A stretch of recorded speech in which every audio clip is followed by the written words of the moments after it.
Okay, Material Beings is such a great book. I especially admire the first 4 chapters, where Peter distinguishes the special composition question from the general composition question, and argues that, contrary to what I think you would naturally have thought at the time, it's the special composition question that's really the more fruitful one to address. I think that part in the whole book is just immensely creative and field-defining. But there's also lots of other gems throughout the book.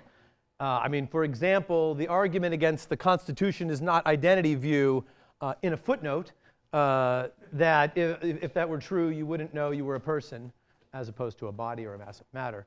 But another gem is in the preface, the bit arguing against one form of ontological conventionalism. So for me, that really woke me from a kind of dogmatic slumber. So I had been thinking about ontological questions like, are there possible worlds, are there propositions, with a certain mentality.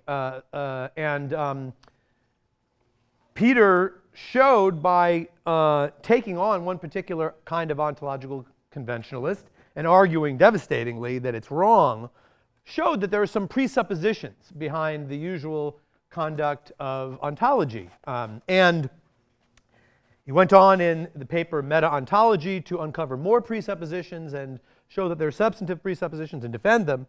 And that too was field-defining. And what I want to do in this talk is continue the conversation about meta-ontology a little further by talking about the collapse argument against quantifier variance.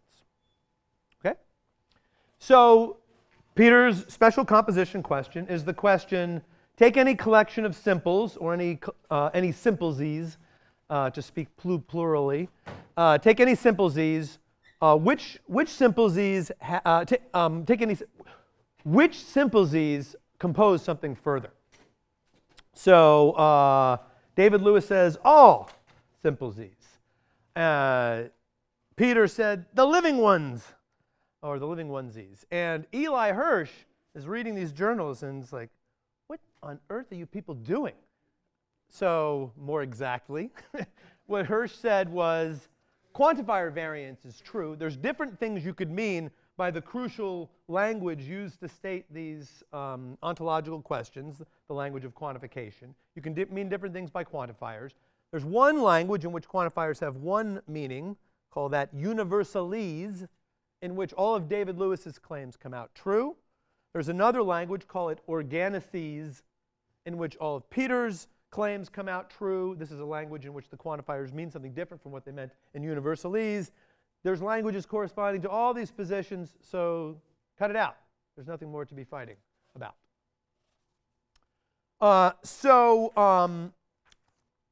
Now, the bare claim that quantifiers could mean different things in different languages, on the face of it, looks pretty trivially correct, but uninteresting, because since language is conventional, of course you could mean by the sounds, there exists, anything you like. But Hirsch's claim wasn't merely you can mean different things by those sounds. His claim was you can mean different things by those sounds while still having those sounds or those words retain their usual inferential role. And so in that sense, you could use the words there is in different ways, but have them still count as kinds of existence. And part of using the words with their usual inferential role was having the usual introduction and elimination rules. So that, though, leads to a problem. This is the collapse argument. So take a statement from universalese. So let's subscript the quantifier because we're talking about the universalese quantifier. Suppose that there is an x such that fx is true, like there is a chair. By existential elimination for the universalese quantifier, we can infer some arbitrary instance fa.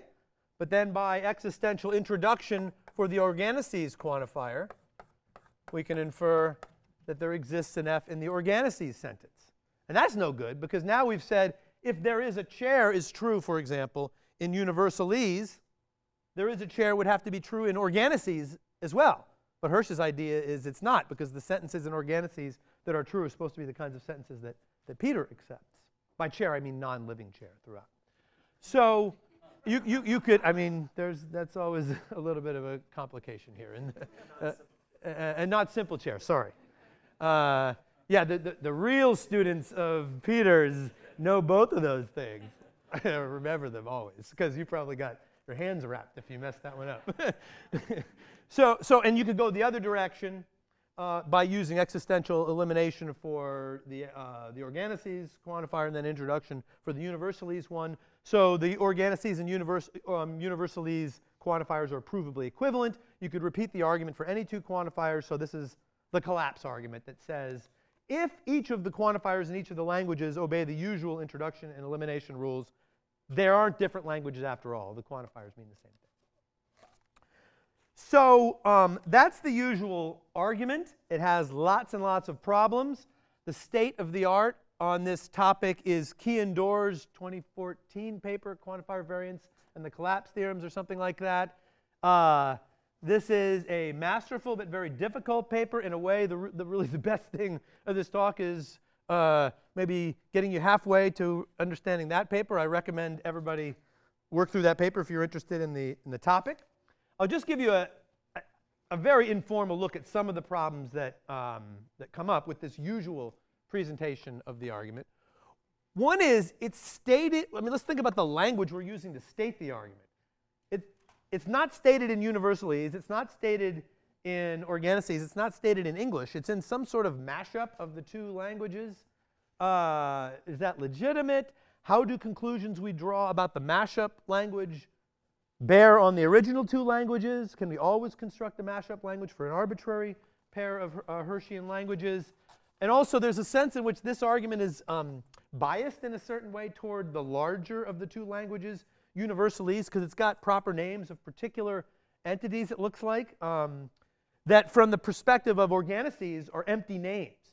And so that raises the question, well, is existential introduction in this language for the organocies quantifiers really appropriate, given that the language has some names that are empty? So, bunch of issues. Let's regroup. One of the main point of Kean's paper, in addition to establishing there are these kinds of problems and others that he talks about, is to try to give a better collapse argument and see what is the best collapse argument that can be given. So that's where I'm going to head next. So the main leading idea is that we can come up with a more neutral language to get rid of some of these problems by talking directly about the meanings that the various quantifiers and other expressions have in the various Hersheian languages. So it's not as if we're going to one of those languages and speaking it, or constructing a mashup language and speaking that language. You just pick whatever your language is, but talk about the meanings of the various expressions in these other languages. So how are we going to talk about meanings? Well, first we're going to talk about propositions. Sentences express propositions. Predicates, like is a chair or complex predicates, stand for concepts. So we have concepts and propositions. Both concepts and propositions stand in entailment relations. So we're going to use the notion of entailment. So entailment for propositions is more familiar, but entailment also applies to concepts. So the concept of being a chair entails the concept of being either a chair or a table. So finally, what kinds of entities do quantifiers stand for in the various languages? Quantifiers stand for functions from concepts to propositions. So, for example, take the statement, there is a chair, and take the concept C of being a chair.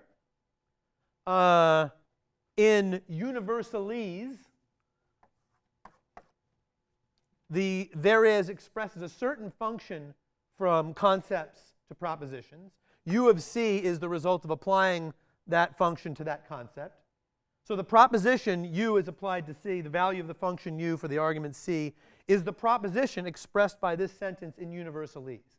And O of C is the proposition expressed by this sentence in organocies, where O is the meaning of there is in organocies. So two different functions from concepts to propositions in the two different languages. Now, just to kind of get you into some of the subtleties that are going to matter here, suppose we are all speaking organocies. Then I can say something a little more about the function O and the proposition O of C. I could say O of C is the proposition that there are chairs, the false proposition that there are chairs. And I could say O is the function which takes as an argument a concept and returns the proposition that there is at least one instance of that concept. But continuing to speak organocies, I can't describe this proposition as the proposition that there are chairs, because that's a true proposition, because there is a chair is true in universalese, but there aren't any chairs. So that's not the proposition that there are chairs, because I'm continuing to speak organocies. In fact, I might not even be able to express this proposition in my language. I mean, maybe I can if I have plural quantifiers. I can say there's some things arranged chairwise if I have both plural quantifiers and chairwise, or if I have some other resources in my language. But I might not be able to. If I speak in organocies without plural quantifiers, I can't do that. Nevertheless, I can still refer to that function, and I can refer to this concept, and I can say, well, I can't express the proposition, but I can name it and say that's the proposition. And so this is our desired language for speaking in a neutral way, so to speak, about the meanings of quantifiers in different languages. You can talk about the quantifiers, the meanings of quantifiers in different languages, even from a small language. So now, from this Dorian point of view, how do we talk about the usual rules for quantifiers? The usual inferential rules for quantifiers. We have to translate the existential elimination and introduction rules into the language of concepts and entailment. So existential introduction usually works like this. You have an instance of an existential, and you can infer the existential. Fa, therefore, EXFX.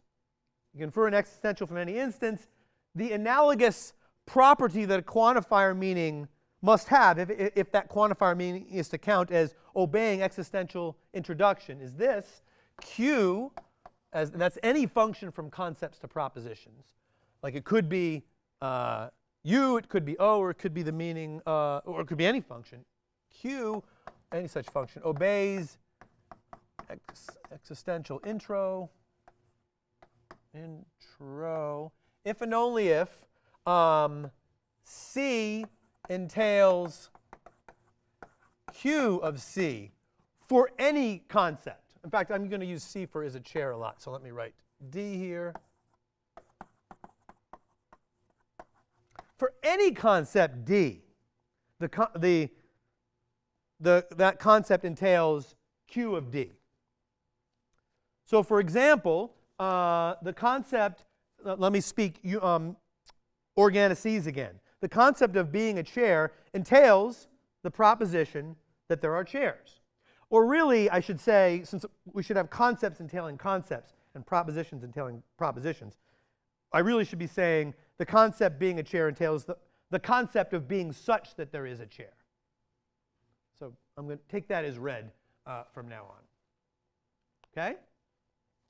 And that seems like a pretty straightforward translation of the usual rule into a general property of quantifier meanings. Next, we have to talk about existential elimination, and that's a little trickier. So the usual rules say, like if you have an existential quantifier, there is an XFX. You can move to an instance, FA. And of course, that rule requires some fast talking on behalf of the professor if you're teaching an intro logic class, because that's an absurd rule. The fact that Andy is the fact that there are chairs does not imply that Andy is a chair. It's an invalid rule. It's not a truth-preserving rule. So what's going on? What's going on is this name A is always required to be an arbitrary name. And in particular, it can't have occurred earlier in the derivation one is constructing. So this kind of rule has its home in natural deduction systems. And what that means is, let's say you go on to infer some other conclusion from this, like since Andy is a chair, it follows that Andy is either a chair or a table. And then let's say you go on to use existential introduction on that and say there is something that is either a chair or a table.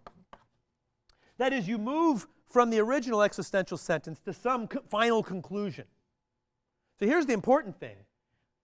It doesn't matter that it was Andy that I said to be a chair after I said initially there is a chair, because if this had been the claim that Barry is a chair or Carolina is a chair, I could have made the same argument and gotten to the same end point.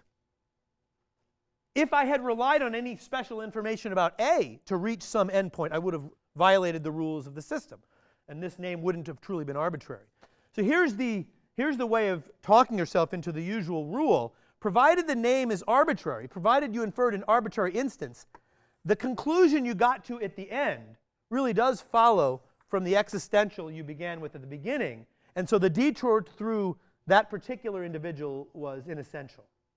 So the way of summing this up is, if an arbitrary instance implies a final conclusion, then the existential implies that same final conclusion.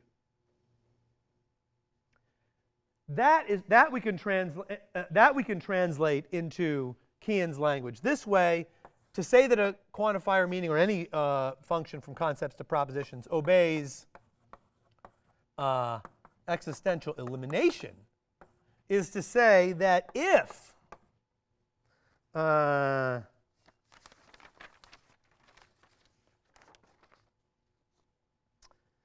some concept entails some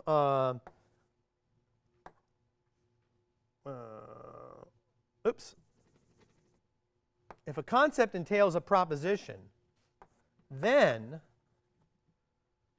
the Q of that concept entails the proposition, as that same proposition as well. That is, and you can think of the concept D as being an arbitrary thing, is D, if you want to just get the feel for this in a kind of quick and dirty way. So we said earlier here, the idea of the usual rule is if you can get from an arbitrary instance to a conclusion, you can get from the existential to that same conclusion. Think of D as the arbitrary instance. If the concept of being a chair, think of that as an arbitrary thing being a chair, entails a final conclusion, then you can get to that same final conclusion from the claim that there is a chair. If you're familiar with sequent calculi, this is what existential elimination looks like in sequent calculi.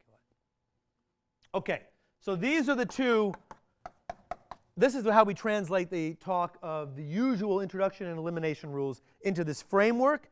The assumption in this framework that all the quantifier meanings obey the usual rules, that now amounts to, in any of the Hersheyan languages, the meaning Q of its existential quantifier obeys existential intro in that sense and existential elimination in that sense. Given that, we can now give a very quick collapse argument. So let's take O and U, the meanings of the existential quantifier in organocies and universales, respectively. And we can argue, take any concept D. D entails O of D by intro for O, because to say that a quantifier meaning obeys intro is to say that any concept entails that meaning as applied to the concept. And then elimination for U says that if a concept entails a proposition, then U of that concept entails that same proposition. So it follows that U of D entails O of D. And a parallel argument using intro for O and so that used elim for U.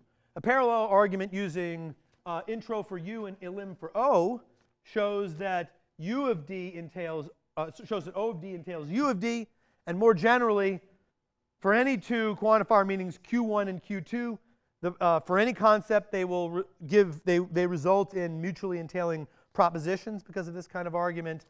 So we have the collapse argument in this new framework too.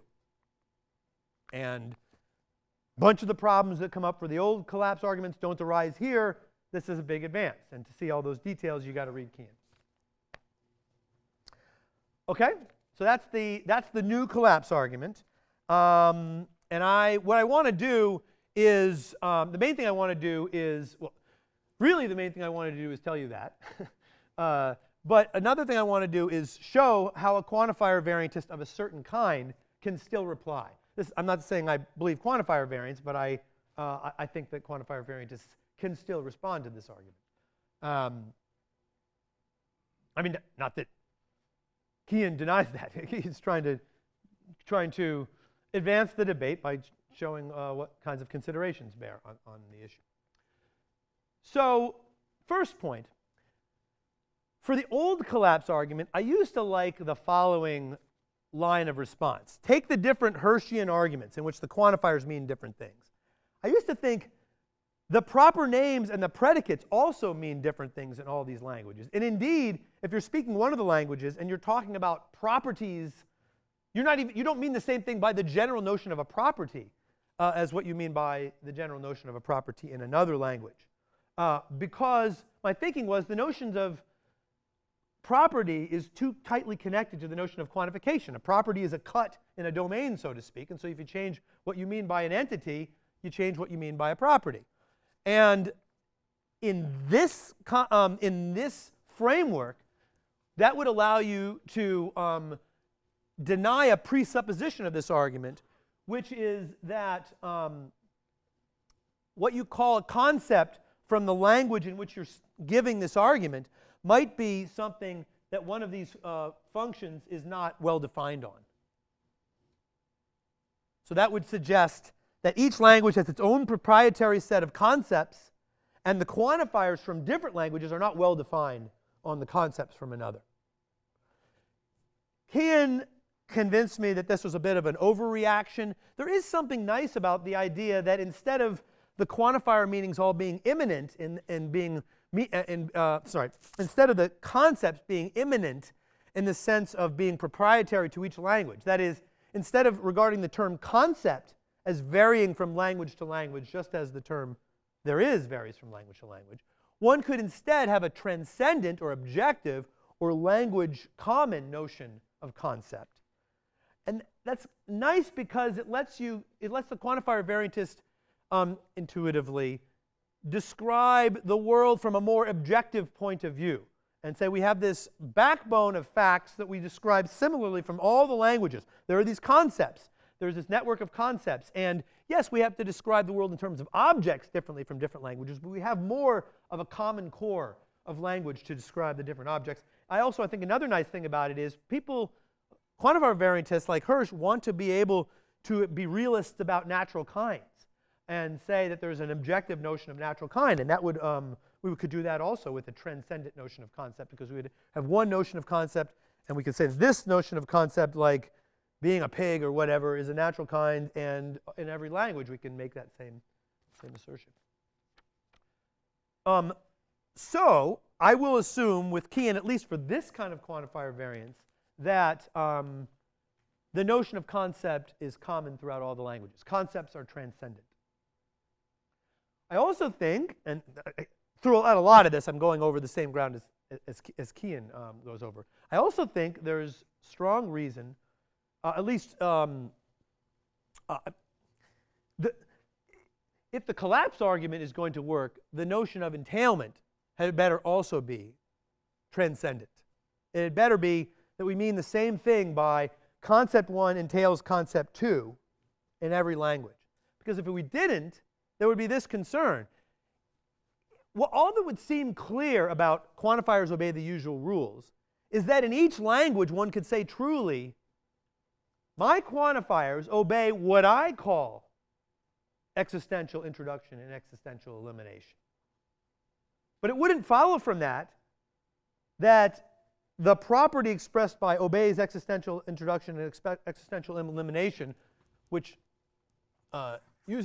entails in its definition, that expression, whatever that expression means in my language, that property might not be possessed by the quantifier meanings in some other language. All that's clear is that that other language's quantifiers satisfies the property that is expressed in that language by existential introduction and obeys existential introduction and existential elimination. And in particular, the fact that, for example, in organosees, O has the property expressed in organosees by obeys existential introduction and existential elimination does not guarantee that this premise is true, because this premise says, in effect, that it assumes that O has the property expressed in the language used to state the collapse argument of the phrase obeys existential introduction.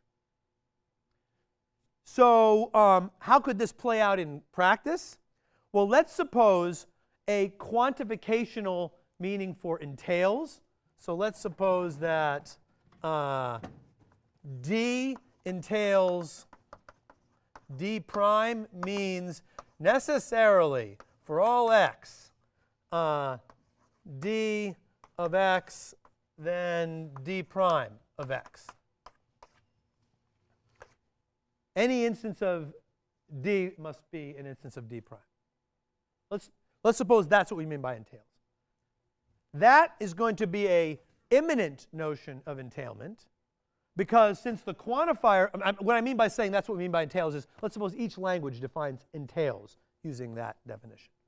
Then entails will mean different things in different languages, because that means different things in different languages. And in particular, that'll create a problem for the assumption that the existential quantifier in organosees, for example, obeys what the universalese speaker would mean by obeys existential introduction. So let's suppose now we speak universalese. Let's ask the question, does O obey existential introduction? That is, for example, does the property of being a chair entail the property of, does C entail O of C? That is it necessarily true that every chair is such that this proposition is true? We'll say no. We're speaking universalese. Every single chair is a counterexample to that claim, because that's a false proposition. Because in organosees there is a chair is false. So no chair is such that false proposition, but there's lots of chairs. And so this not only is that not necessarily true, it's not actually true. Furthermore, it's not we should say from our universalese perspective, the organosees quantifier doesn't obey intro. Moreover, that doesn't mean somehow ignoring the relevant linguistic behavior of the speakers of organosees. That is, a radical interpreter won't make us say, no, if you look at their relevant linguistic behavior, we must interpret these speakers as using there is with a meaning that does obey intro. Because although those speakers do run around saying things like, it is necessary that every chair is such that there are chairs, they mean something different by every that we do. And so that's not a reason for a radical interpreter to assign their words there is a meaning that obeys intro on the current understanding of what obeys intro means. So, moral of the story, for the collapse argument to have a chance of working, entails had also better be transcendent, as well as concepts being transcendent. So we have this picture. We have this objective space or algebra of concepts that are structured by an entailment relation.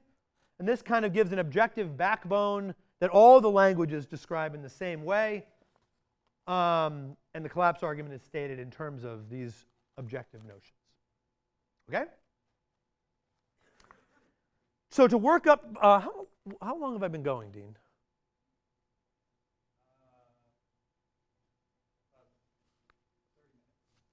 Okay, good. Can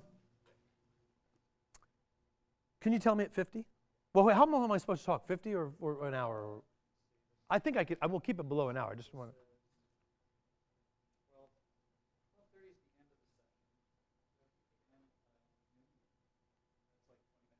I'll try to do that. We can also go a little. Okay. Everything's pushed in. Okay. Let me. Okay. So we have this structure, the concepts, entailment over them. There is a sense in which this structure is transontic from the perspective of smaller languages. It's a little cryptic, so let me say what I mean by that. So let's go back to speaking organotheses. So take the property of being a chair. That property entails the property of being either a chair or a table. The property of being a chair does not entail the property of being a table. But we're continuing to speak organotheses. Being a chair or a table, and being a table, and by all these I mean non-living, non-simple, all of these concepts are necessarily empty. So the fact that one concept, so out of these three concepts, one of them entails a second, but it doesn't entail the third, means that the entailment relation over this domain of concepts is transontic in the sense that it's sensitive to more facts than just what concepts could have been instantiated by what objects. Because we have three concepts that are alike in that basis, but we have an asymmetric pattern of entailment holding over those three concepts. So how can we think from this? So let's think a little bit more about this transontic structure. What is entailment sensitive to if it's not ontic? Is there any way of describing the structure from a more neutral point of view? So here's the intuitive stab at the kind of structure it's sensitive to. So throughout I've been overlapping a lot with what Kian says. I'm now veering off from the kinds of things Kian would say. In fact, possibly veering off into territory that he would not want to say. Here's an intuitive explanation of why being a chair does not entail being a table. There are chairish portions of reality that are not table-ish portions of reality. There's all these portions of reality. Different languages carve them up into different ways into objects. So if I'm speaking organotheses, I won't say there's a chair. But there are all these portions of reality that I'm declining to count as entities, given my current quantifier meaning. And some of these portions of reality that are chairish are not table-ish. And that's why being a chair does not entail being a table. Because in addition to that requiring that every chair is a table and that necessarily every chair is a table, it also requires something transontic. It requires a constraint on the aspect of the structure that goes beyond what I can describe as ontic given my current narrow quantifier meaning. It requires that all the chairish portions of reality be table-ish. So your head should be exploding. You should be, you should have been feeling really good about this whole talk and so far, but then this last bit you should have been going, wait, what? Have you lost your mind? Because you should be thinking, what is a cherished portion of reality if not a chair? Looks like I'm quantifying. I'm quantifying over portions of reality, but it looks like I'm saying that this entity that has the predicate, satisfies the predicate, is a portion of reality and also is a chair. And that's not something that a speaker of organotheses can say. This is like meta-ontology 101, right? So yes, what I said can't be part of the official story to articulate the structure, but I do think it gives you the picture. I think that way of talking is useful to get the intuitive idea of this structure that entailment is sensitive to. Now let me describe a more rigorous way of getting at, for example, the idea that there is a chairish portion of reality. So you can look in the handout. Where is that in the handout? 1, 2, 3, and 4 in lowercase Roman numerals. In a small language, to get at what I was getting at naughtily by saying there's a cherished portion of reality, I could say there are some simples arranged chairwise. I could say if composition had been unrestricted, there would have been a chair. I could say, skipping to the fourth one, there's a certain function from times to sets of ultimate entities that is chair-like. I could pick a particular way that n objects could be that is chair-like and describe that in a first-order predication phi. Like take some particular chair and exactly describe its finitely many simple parts, assuming it has those, and just exactly describe them using physical predicates. And I could say there exist, and make a big predicate phi that describes the exact physical makeup of the parts of that chair. And I could say there is a phi. These are all sentences that are, in principle, available to a speaker of organocies depending on what other resources that version of organocies has. Like in the first case, it's got to have plural quantifiers. It's got to have counter-possible conditionals understood in a certain way. In the second case, it's got to be able to quantify over functions and have this operator like that converts the predicate being a chair to a predicate of functions, being chair-like. In the third case, the way of articulating there's a chair-like portion of reality is not fully general. It only articulates one particular way in which there might be a chair-like portion of reality. So all of these are limited or partial methods for, in a small language, getting at a certain kind of structure. But what I'm thinking is that a quantifier variantist might say, it's fine for me to accept that there's a certain kind of objective structure, a certain structure which gives the way the world is, and to say, though, that there is no one best way to articulate that structure.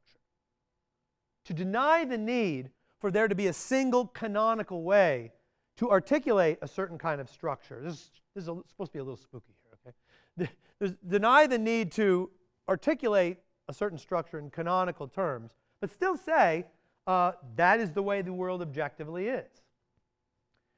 After all, quantifier variance itself is a kind of thesis of that sort. It's saying there's no way to articulate the objectual structure of the world in one best way using the language of quantification.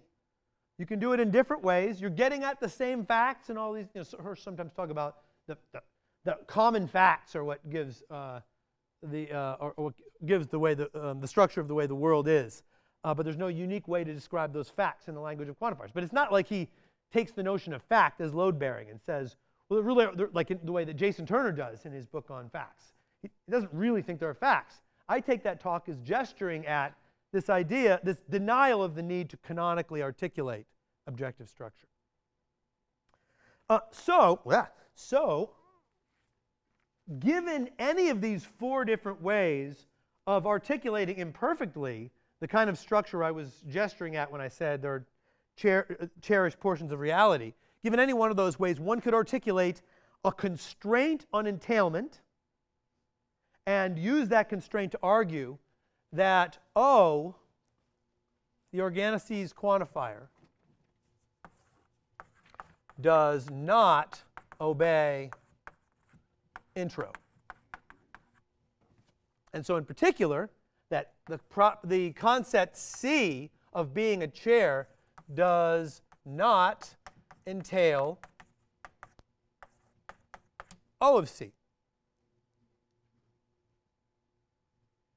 I'm going to argue that C does not entail O of C with a rigorously acceptable version of the dodgy argument that goes like this. C doesn't entail O of C because there are cherished portions of reality, but no portions of reality are such that O of C, because O of C is a false proposition. And in order for one concept to entail another, it must be that in order for D to entail D prime, it has to be that every D-ish portion of reality is D prime-ish. That's the dodgy argument, using this talk of portions of reality. I'm going to give you a precise argument that is in the neighborhood of that dodgy one. The precise argument is a concept entails another only if sorry, I need variables. D entails D prime only if any simples that are arranged D-wise are arranged D prime-wise. But there are simples arranged chair-wise, but there are no simples arranged O of C-wise, because O of C is a false proposition, and no simples are such that a false proposition is true.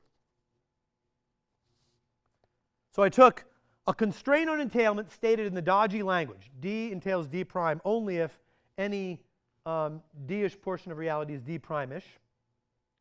I tried to translate that constraint into rigorous language by method 1, Roman numeral 1, in my list of 4 ways of spelling out the dodgy language.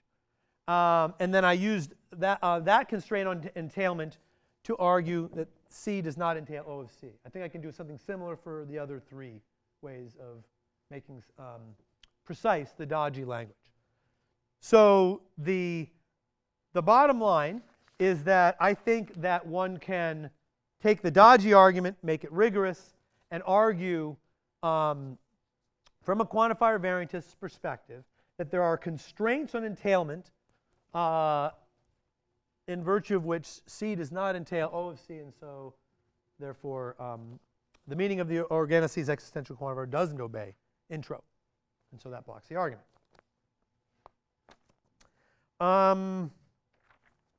Dean, do I have time to go on for another? It's noon, and we can probably extend the question period to like 12. Can I try to split the difference and talk for 5 more minutes? I think I could say one other thing.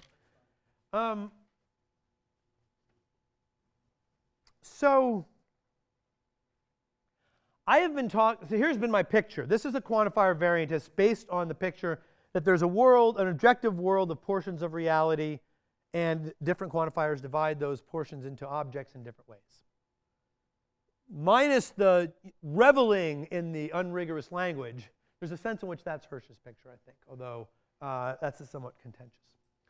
But there are other kinds of quantifier variants that have a completely different picture of what the quantifier meanings are like, for which this whole image of portions of reality cut up into objects in different ways is entirely inappropriate. So take, for instance, Kit Fine's version of indefinite extensibility.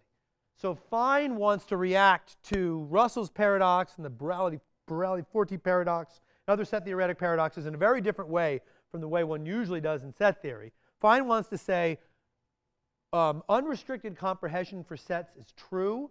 Any sets whatsoever are part of some set, but when you say you gather together all the sets and you make a set out of all of them, you block the paradox that is the looming Russell's paradox by saying, I just expanded my quantifier from what it was before. There's no such thing as quantifying absolutely over everything, because whatever quantifier meaning you pick, you could always expand it. Fine doesn't talk that way, but that's, I think, a kind of quantifier variance. It's saying that once one expands, one is using the quantifier meaning in a different way. Here's another kind of quantifier variance, although believers in these kinds of views often reject the idea that they accept quantifier variance. But I think they do, or at least that the best version of their view is a form of quantifier variance. Any kind of permissivist view of ontology on which roughly, if you have a stable way of talking, there's bound to be entities answering to that stable way of talking. I'm thinking of Neo-Phragian philosophy of mathematics, and also, for example, Amy Thomason's easy approach to ontology as being instances of this template.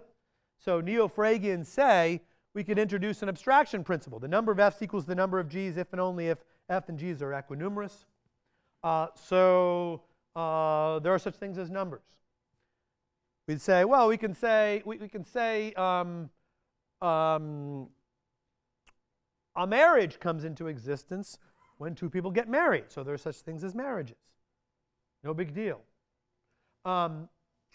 I think that these are forms of quantifier variance because, like, take the Neo-Phragian or permissivist views. I think what you're doing when you introduce one of these new languages is you are adopting a quantifier meaning under which the existential claims in this new language come out true.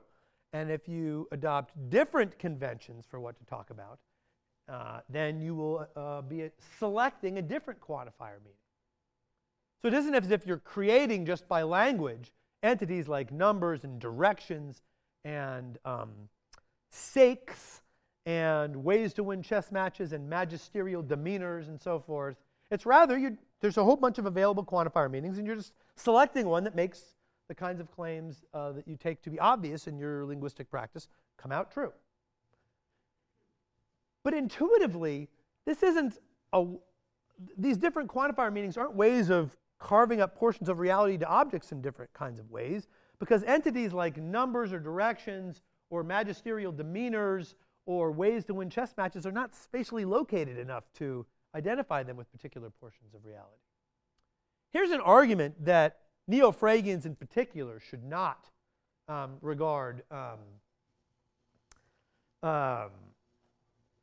should not take the portions of reality picture, and indeed should not think of the notion of concept as being transcendent, that is common to different languages, in the way that I was assuming it was for the purposes of talking about the collapse argument.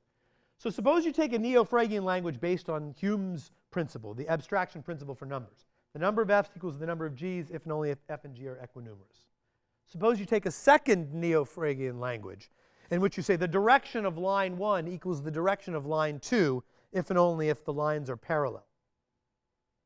So you have these two languages, the language of directions, the language of numbers. Suppose we ask the question, is any of the entities that any of the directions of the first language identical to any of the numbers in the second language? And I think it's part of the Neo-Phrygian picture that question is deeply flawed in a certain way, that there's no deep answer to that question, can't be a matter of discovery. Similarly, if you have a language that talks about magisterial demeanors and another language in which you talk about ways to change the oil, there's no answer to the question, well, is any magisterial demeanor a way to change the oil? So the way I'm putting but intuitively, if concepts were common to the two languages, there could be answers to these questions. So to clean up this argument a bit, take the concept of being a direction and take the concept of being a number. The concept as used by the predicate is a number in the number language, and the concept of being a direction in the direction language. Suppose suppose the notion of concept is transcendent. So these are part of a common stock of concepts over which a single notion of entailment applies. Then there would be an answer as to whether this entails the negation of that, for example. If it does, if D entails the negation of N, then it would be impossible to build a language in which we say some D is an N. And that's a kind of counterpart to the idea that some, non-rigorously put for various ways, argument that when looking down in these two languages, some direction is identical to some number. We couldn't build a common language in which we say a counterpart of some languages, some numbers or some directions. But if D does not entail the negation of N, we could. So there would be a kind of objective question, after all, in the vicinity of, are some numbers equal to some directions? So that's a reason, I think, to reject the transcendent notion of concept for those kinds of quantifier variants. So first point, I think their quantifier variances come in quite different varieties. I think there's a big cut between those that are domain recarving, so to speak, the kind that answer to this intuitive idea of carving up the portions of reality in different ways, and kinds that are not. For the kinds that are not, we should deny that concepts are transcendent. It means we have to have some other answer to the collapse argument if one wants to defend those other kinds of views. I say for those, we should go back to the idea that each language has its own notion of concept, so that the quantifiers in one language just are not well defined on the concepts from another. Okay, that's it.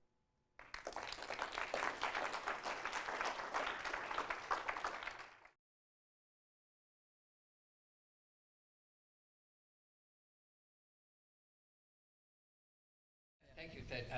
I'm with you all the way up to section 8 and the fact that entailment had better be transcendent, Okay. etc. But then I'm a little confused about the ways in which you go about defining entailment and using it for the purpose of producing a response to the reply to the collapse argument. Because all of your definitions, whether quantificational or non-quantificational and so on, they're all definitions of the form D entails D prime, where D and D prime are concepts. Yeah.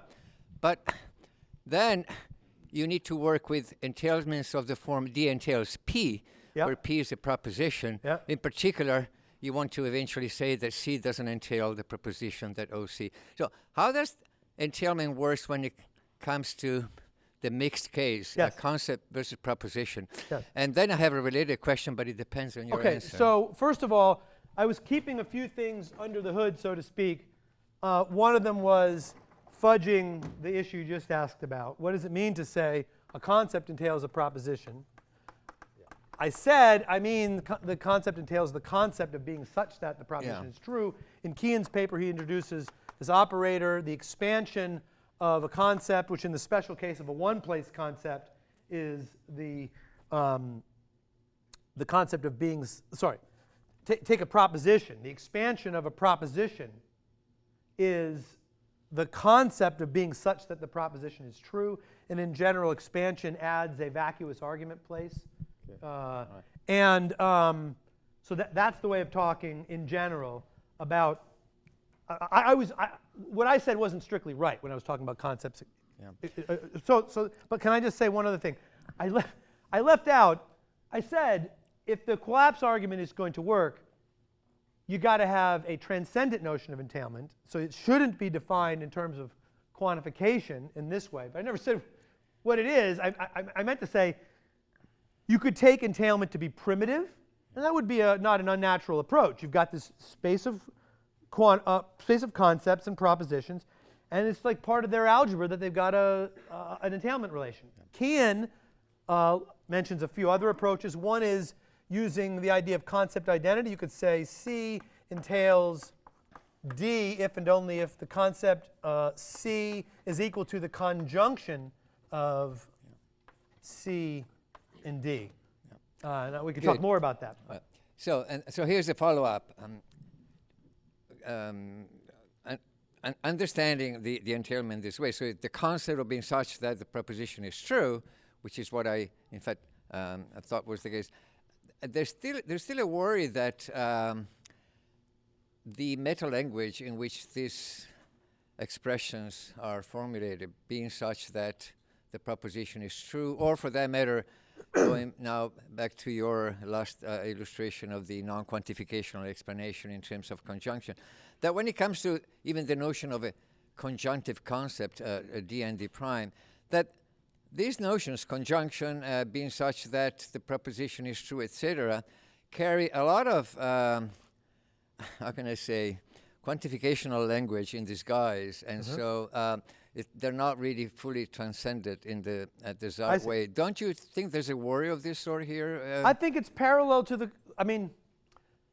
So take the notion of conjunction here. Yeah. It better not mean, because it would just stick us back in there. Better not mean this. Better not mean necessarily anything that is C and D. So something is C if and only if it's C and D. I don't know why if you like the idea that there is this transcendent domain of concepts, it wouldn't seem strange to think that there are structuring operations over that domain. And why couldn't conjunction be one of them? I do think this. I think that there are going to have to be some necessary conditions for identities like this that one could state in quantificational language. But I don't think that requires it to be defined in terms of quantificational language. But it's a good thing to pursue more. So I might need some help getting this out, because it's a feeling as much as an objection. Or maybe it's an objection, we'll see. Or it's a question. That's a preamble, I should start talking. So you opened it up rightly by saying quantifier variance would be a kind of trivial and uninteresting thesis if it was just to claim that conventionally we could use the phonemes there is or the backwards E mark to mean something different than we do. Right. And then you say, so what makes it not trivial is that there's different uses of there is that still count as bona fide quantifiers because they follow the same rules, play the same roles. You see where this is going? Yeah. And my worry here is, the more I see problems with the collapse argument as you're presenting them, the less I see that the alleged quantifiers in the different language play any of the same roles. And the more you have this transcendent notion of entailment or whatever, and again, I don't know that I followed all of it, where maybe you could make the case they really do play the same roles, then the collapse argument seems strengthened. So I guess you see the tension? I'm seeing it a little differently, so I'm worried I'm not seeing the same tension as you. Yeah. What I was thinking you were going for something else. I think, so there's this threat to quantifier variance that it seems trivially true. And if it's trivially true, it can't have the deflationary impact it's supposed to have in these debates. If all there is to, so Hirsch wants to say stuff like, sometimes he says he's not really relying on this, but sometimes he says things like, in the different languages, there are all kinds of existence. There's a kind of similarity amongst them all. And I guess it has to be at least like this. You're supposed to, if you're speaking one language, you're supposed to look over at the other language. And if you can't say anything other than, the other language is supposed to make you nervous about continuing to care about what you say in the first language. That's like, yeah. So wait. Okay. So I don't think merely saying that in the other language, in some sense within that language, the quantifiers obey the standard rules is sufficient for making the claim non-trivial, because I think that you could clearly, easily cook up other meanings that don't feel like they would make me nervous to continue to care about my claims. But like, I don't know, pick an arbitrary model and define the quantifier meanings with respect to that model. Yeah. And so I do think that there is a further challenge for quantifier variance to not only say that the standard rules are obeyed, but to beef it up a little more. But where I'm going with this is, but as far as that's concerned, obeying the usual rules does seem to be, for all I've said so far, still is a kind of necessary condition. And my worry is that I don't see how they obey. Once you start chipping away at the worries with the collapse argument, I start to lose my grip on how they even meet that necessary condition of obeying the same rules. I see how in each of their languages they'll say things that sound similar. They'll each say, yes, you can move from backwards EX, F of X to F of A, and they're in their own languages.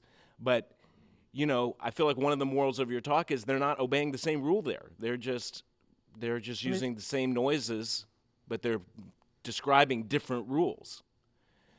And so my worry is... my defense was that they don't really... Oh, I think I get it. So but I'm thinking, why, how is it that they both have genuine quantifiers if there's no set of inferential rules such that their alleged quantifiers obey those? Yeah, you see the worry. Yeah.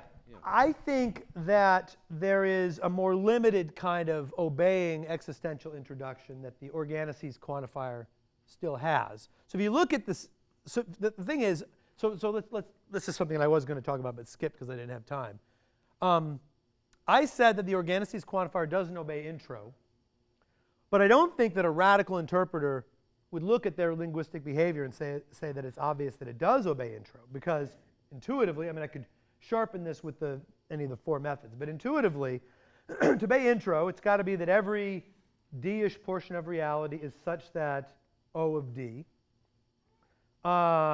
And that the hypothesis that their quantifier meaning obeys that is not really put to the test, because although they say there is a D for some certain kinds of Ds when they're in the presence of D-ish portions of reality. Like if an organocy speaker is in the presence of a gopher-ish portion of reality, they'll say there is a gopher. But when they're in the presence of table-ish portions of reality, they don't say there's a table. So I think that there isn't a case that a radical interpreter would assign their meaning a intro obeying rule. But I think, I mean, I'm not going to try to state this off the top of my head, but I think that if you restrict, for example, the concepts that are not overly fine-grained, you will get that there is a kind of limited intro rule that is obeyed by their quantifier. And I think that more limited sort of obeying existential introduction is enough to make the quantifier feel like a kind of quantifier, or at least we haven't had an argument that it isn't. But I gotta fill in that last thing more to make that really convincing. Yeah, and I think I'm convinced that they'll each in their own languages say things that sound like introduction, but I'm not sure it's the same. They're not saying this. Your issues. Well, put it this way: each in their language, the organicity speaker would say every chair is such that there are chairs.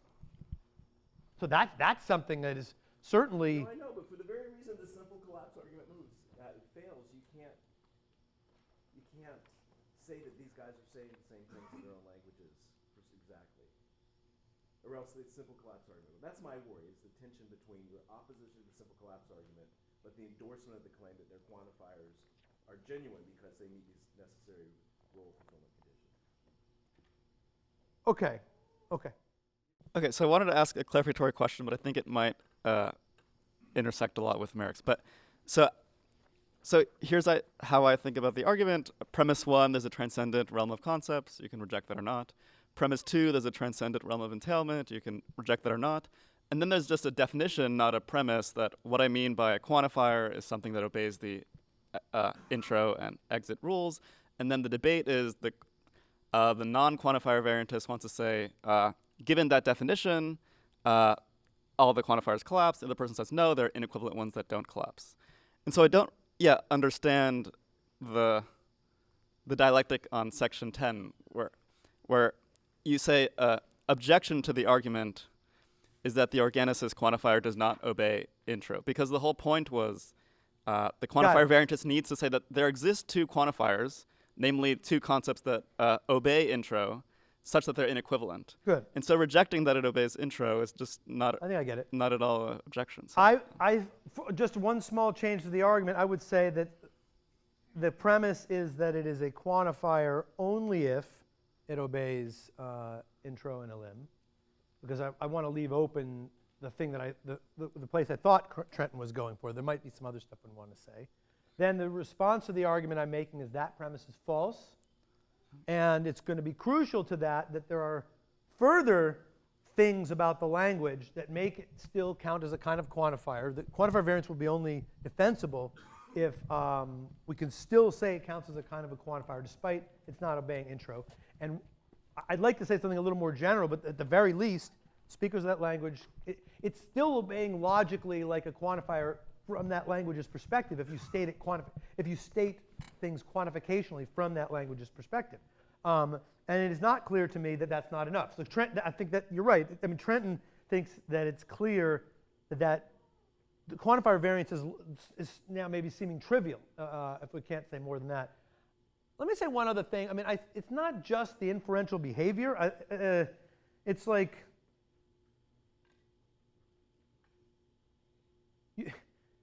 you can say, you say there are squirrels when you're around squirrelish portions of reality. I mean, or if you like, there's a connection. If there is a common fundamental set of entities that are common to all the objects, there's a relationship between those fundamental objects and the existential sentences in all the languages that would not be true if you defined an existential quantifier in terms of an arbitrary model.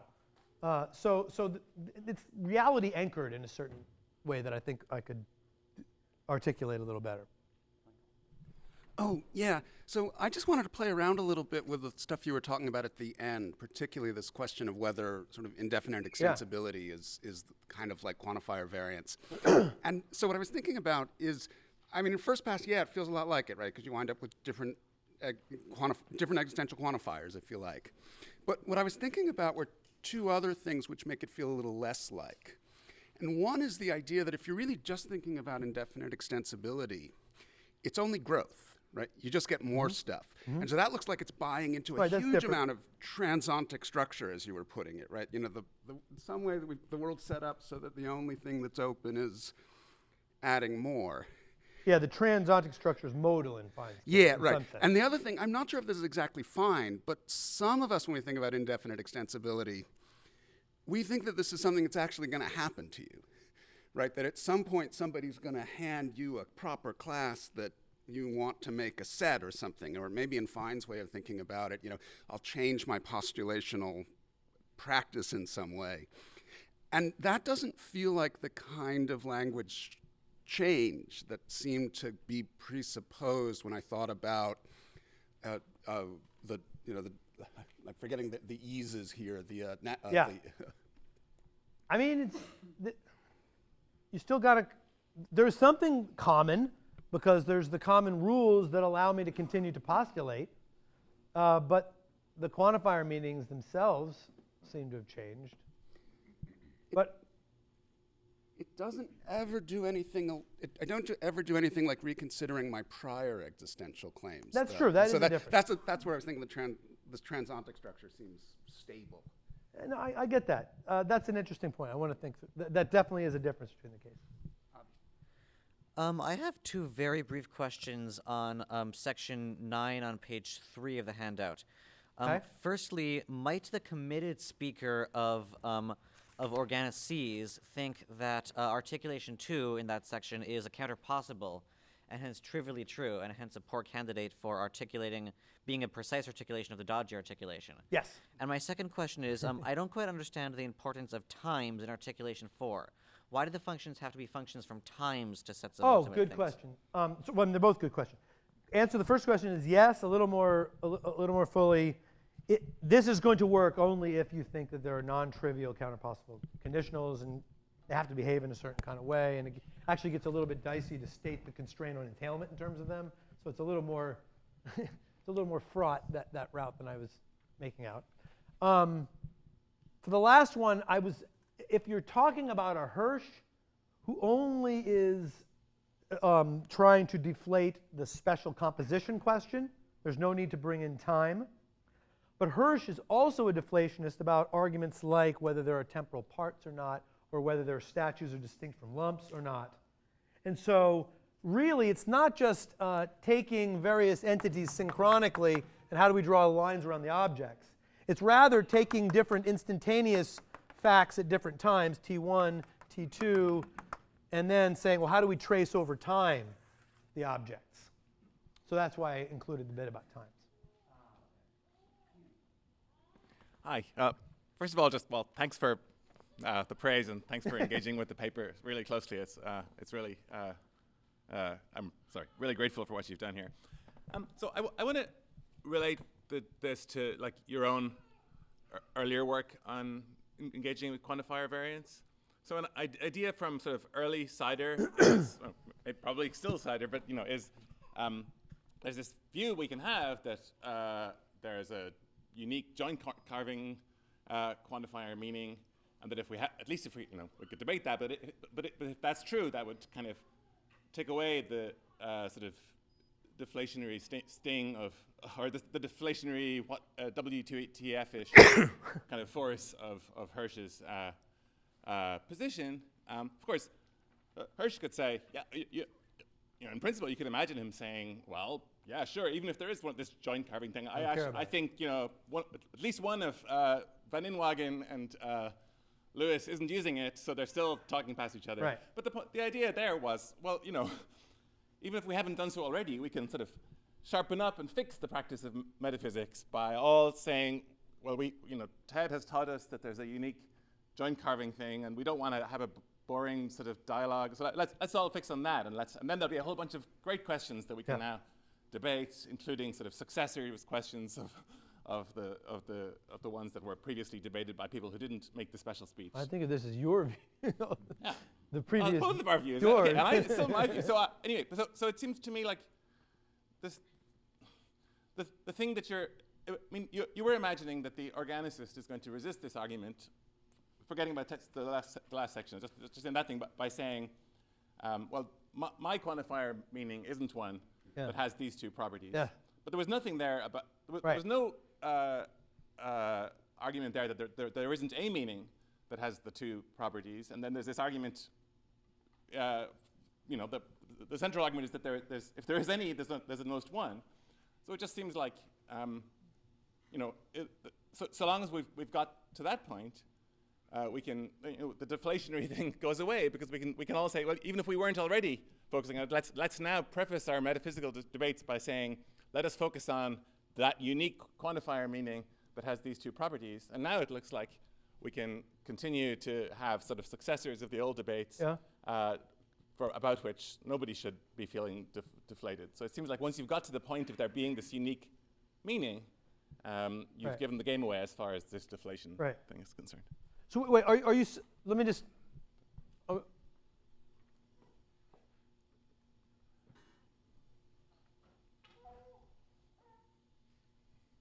Are you saying I've said that O doesn't obey intro. I might say that universalese doesn't obey lim, or I might say different things in these different cases. But are you saying that there's going to be one that obeys both?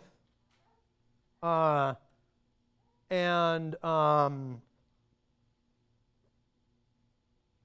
that's going to be the special one. I guess I'm not sure why we should say that the one that obeys both is going to be the special one. So I was thinking that the one that obeys both elim and intro is going to be the most sensitive one, the one that is sensitive to all the structure that kind of is recognized by the domain of concepts. But that might not be the special quantifier. I wasn't saying that this just is the same as the joint carving response, but I was thinking that we could have, if we're looking to have some not waste of time debates, what, you know, and maybe we don't like the ideology of joint carving or something. Here's a way to get those debates on the table. If we think that there is this thing, I mean, it may not be the one that you thought was special before, but it still seems like those are going to be some good debates in which we're not going to be talking about. I agree. I think I agree to that. I agree that for any proposal about what the space of concepts looks like, there is going to be a successor debate. I mean, that way of putting it, though, feels like it's more of a objection to the. I agree. So let's put it this way. Take what I think was the way for Hirsch to respond to this argument, which is to deny that all of the quantifier meanings and all the languages must obey intro and elimination. On pretty reasonable assumptions that you talk about in your paper, there is going to be a meaning that does obey both, and there can be only one by the collapse argument. And so it's the pressure on Hirsch now is to say, well, then why can't debate over tables and chairs be resuscitated after all? It's about what's true under the quantifier meaning that obeys both. To that, I think it would be a stable position for Hirsch to say the space of concepts. Here's my picture. Hirsch does believe in fundamental entities, so to speak. There are these subatomic particles, and no language is allowed to change. There's the fundamental facts are given by these fundamental objects moving around, having properties at different times.